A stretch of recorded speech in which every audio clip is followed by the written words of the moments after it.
আজকে খুবই গুরুত্বপূর্ণ একটি বিষয় নিয়ে আপনাদের মাঝে হাজির হয়েছি। তা হলো মসজিদে প্রবেশ করার 5টি সুন্নাত এবং বের হওয়ার 5টি সুন্নাত। এই সুন্নাত গুলা এই ভিডিওর ডিসক্রিপশন বক্সে দেওয়া আছে, আপনারা সেখান থেকে মুখস্থ করে নেবেন। আসসালামু আলাইকুম ওয়া রাহমাতুল্লাহি ওয়া বারাকাতুহু। আলহামদুলিল্লাহি রাব্বিল আলামিন ওয়াল আকিবাতু লিল মুত্তাকিন ওয়াস সালাতু ওয়াস সালামু আলা আশরাফিল আমবিয়াই ওয়াল মুরসালিন ওয়া আলা আলিহি ওয়া আসহাবিহি আজমাইন। আম্মা বা'দ। দূরে এবং কাছের যে যেখান থেকে আজকের এই ভিডিওটি দেখছেন, সবাইকে আমার পক্ষ থেকে শুভেচ্ছা ও অভিনন্দন। আজকে খুবই গুরুত্বপূর্ণ একটি বিষয় নিয়ে আপনাদের মাঝে হাজির হয়েছি।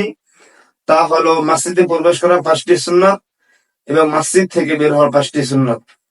মসজিদে প্রবেশ করার 5টি সুন্নাত হলো: 1 নম্বর বিসমিল্লাহ পড়া, 2 নম্বর দুরূদ শরীফ পড়া, 3 নম্বর দোয়া পড়া।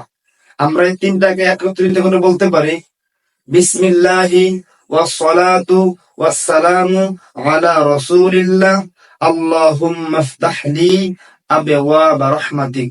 আবারও বলছি, বিসমিল্লাহি ওয়াস সালাতু ওয়াস সালামু আলা রাসূলিল্লাহ আল্লাহুম্মা ইফতাহ লি আবওয়াব রাহমাতিক।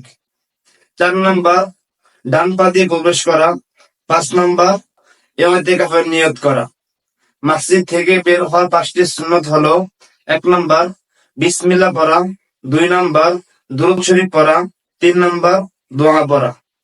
আমরা এই তিনটাকে একত্রিত করে বলতে পারি: বিসমিল্লাহি ওয়াস সালাতু ওয়াস সালামু আলা রাসূলিল্লাহ আল্লাহুম্মা ইন্নী আসআলুকা মিন ফাদলিক।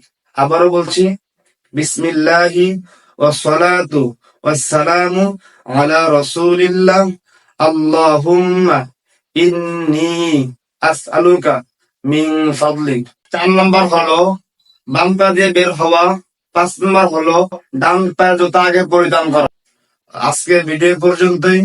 ভালো থাকবেন, সুস্থ থাকবেন। আল্লাহ হাফেজ। আসসালামু আলাইকুম ওয়া রাহমাতুল্লাহি ওয়া বারাকাতুহু।